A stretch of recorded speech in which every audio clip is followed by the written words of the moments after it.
कहते हैं कि चमार जब किसी को देखता है तो आदमी को नहीं देखता, जूते को देखता है, और जूते से आदमी को पहचान लेता है।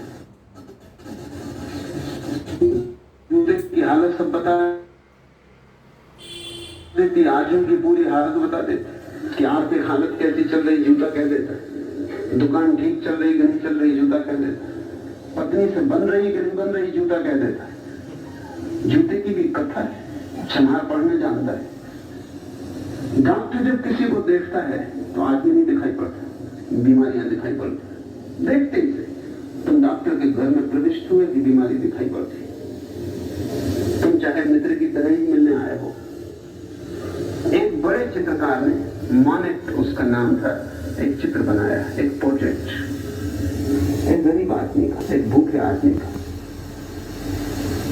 बड़ी पीड़ा से कराता हुआ, और अपने एक मित्र डॉक्टर को निमंत्रित किया दिखाने को। डॉक्टर 10 मिनट तक देखता रहा। मॉनेट हैरान हुआ। उसने कहा कि तुम्हारी चित्रकला में इतनी रुचि मुझे कभी पता नहीं था। उसने कहा कैसी चित्रकला? इस आदमी को अपेंडिक्स का दर्द है, ये जो चित्र बनाया है अपेंडिसाइटिस की तकलीफ है। डॉक्टर देखेगा वही जो देख सकता है, चमार देखेगा वही जो देख सकता है। जहां ध्यान है वही दिखाई पड़ता है।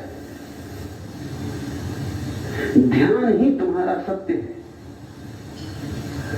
कभी बह रही है रस की धार तो तुम खेल में लगे हो। कोई धन के खेल में लगा है, कोई पद के खेल में लगा है, तुम खेल में लगे हो।